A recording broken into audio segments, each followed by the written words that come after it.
Reputation. It's called The Big Guide to Hull, and talking Agatha Christie as well, talking to the actress Deborah Grant about her appearance in Witness for the Prosecution at Hull New Theatre. Deborah Grant, who I found out is actually one of the stars of the sitcom Not Going Out, which I think is very, very good. Laura King, and I can tell you she's got some brilliant music to play for you tomorrow morning between 9 and 12. 8:15, BBC Radio. Humberside Andy Pemberton is part of the duo Journey South, who finished third on the second series of The X Factor, eventually signing a record deal with Simon Cowell. The duo continue to tour while he now runs an entertainment agency called Your Act, and he now lives in East Yorkshire, and I guess by the fact he's sitting in front of me now, he isn't the winner of the Euro Millions lottery.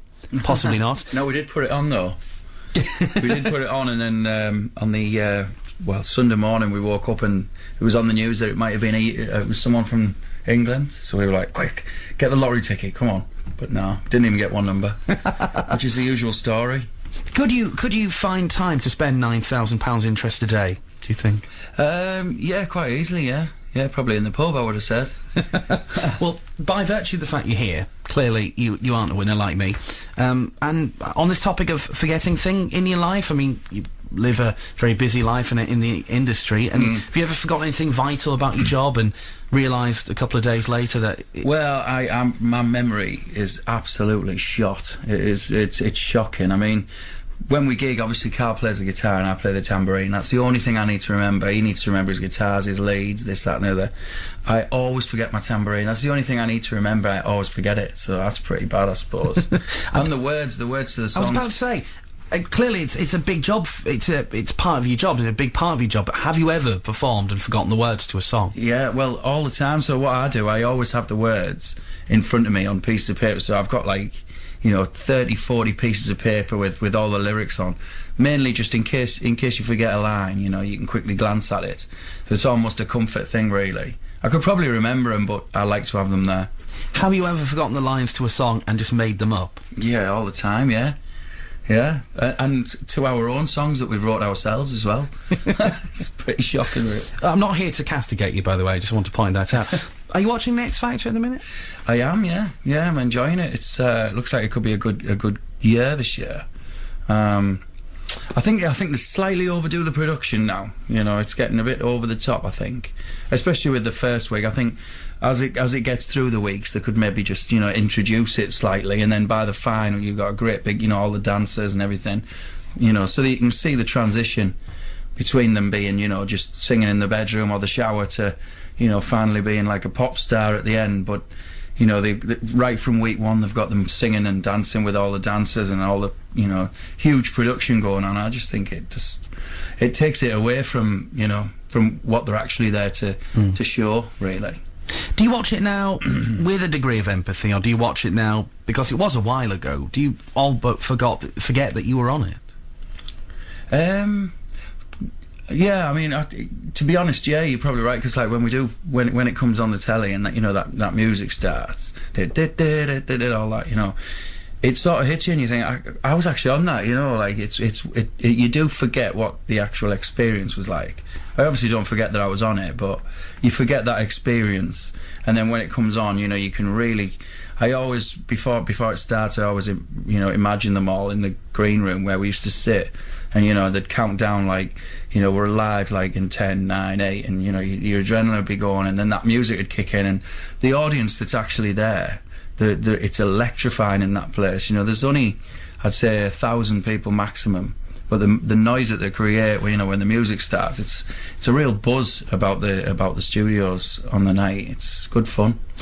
Obviously, you came out of the X Factor, and you guys are still brothers. I mean, clearly, as brothers, brothers, you can't separate. You can't split up as brothers, clearly. But one of the big things that's said about the acts that come out of X Factor is the fact that can be here today and gone tomorrow. But you lasted the test of time in a lot of respects. Yeah, I mean, I suppose it's what you do afterwards, really, and your popularity on the show. We were actually top of the votes I think it was 9 weeks out of the 12. You know, I don't know what happened in the final, but I think it switched quite a bit. You know, but the popularity that year was huge, even for, you know, Shane and Andy, like, you know, all the finalists. It was a big year, but ever since then we've just had some brilliant fans, and they keep you going. And we've done 2 massive UK tours and some unplugged tours. We've just kept gigging and gigging and gigging, which is what we always did before the X Factor. You know, and that's what it's all about for us. You know, just getting on stage and singing. You know. But yeah, we keep ourselves busy all the time. And what about Journey South now? How much time do you... Because you've got another job, and we'll talk about that on the way, but how much of the time now is spent gigging and touring with Journey South? Well, it's funny. I mean, it's funny you say that, because we're just about to start touring again. You know, we've made the decision to go out again, and we're going to be extremely busy with Journey South. But, you know, Carl's had a couple of kids, and so priorities change, and he's actually doing, like... guitar tuition around schools in the northeast. He does like workshops and teaches them how to play the guitar and songwrite, and actually ends up recording them, and you know, they come out with a finished song, which it's a real cool thing that he's doing. And obviously I started the entertainment agency purely because I've worked for so many agents in the past, and not all of them are bad, but I've worked for some, and there's definitely improvements that can be made, and along the way. So, you know, I started the agency mainly supplying X Factor and other celebrities. Lamar we booked, and the Saturdays, and just about anybody really we can get hold of. But it's just took off. It's doing really well. So it's almost like a bit of a side project to me. But it's actually grown to something that, you know, needs quite a lot of attention of mine. Okay, we'll come back. We'll take a break for some music. We'll come back and chat some more very soon. Andy Pemberton of Journey South is with me in the studio tonight, and despite the accent, you haven't had far to come, have you? You live in this region now, so you've just come from down the road. If people think he's driven in all the way from Middlesbrough. Yeah, 10 minutes it took, and we were going quite fast because we were a little bit late. But hopefully there's no police listening. What you say? You drove to the correct speed limit? Is what you say? Obviously, exactly. Just, as you say, just in case anyone's listening. I don't think you can get it done if you tell them, can you? I don't think so. Yeah, no. We won't actually go. Let's just stick a tune on. All right. Pills and Fool on the Hill from BBC Radio Humberside.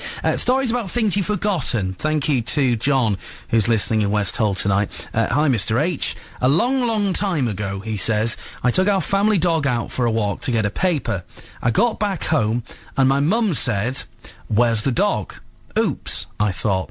And I'd left him tied up outside the newsagent. He was very pleased to see me when he went back. When you went back. John, thank you very much for that. Keep them coming in. I want to hear about stories of things you've forgotten tonight on the text, because I'm guessing that quite a few people this weekend forgot to get their Euromillions lottery ticket. 81333. Start your text with RH. Have you got a dog? Have you ever forgotten a dog, Andy? I got a dog, yeah. I've got the best dog in the world. She's called Ruby, a little black Labrador. I'd never leave her outside the shop. Oh, no. I just like the idea. John probably actually walked past the dog on the way home. Yeah. And did he not think... He'll have had a scratch card or something. He'll have been, trying his luck with that or something, but no. John, thank you for that. Ruby would never let me leave her anyway. A1333, RH at the front of your text, and on top of that, send me a message with the song we can play at 9:15 tonight. Andy Pemberton still with me in the studio tonight. Tell me about the entertainment agency you run then, because you've got an X Factor star in your books at the minute. Well, what we do, I mean, we don't have anybody on the books. You know, we do. That's sort of, it's a bit old-fashioned the way that you used to do that. You know, we don't tie anybody in or sign anyone. You know, hold them to ransom, if you like. Me being an artist myself, that was something that I didn't think was fair. I think, you know, artists should be able to work for as many agents as they like.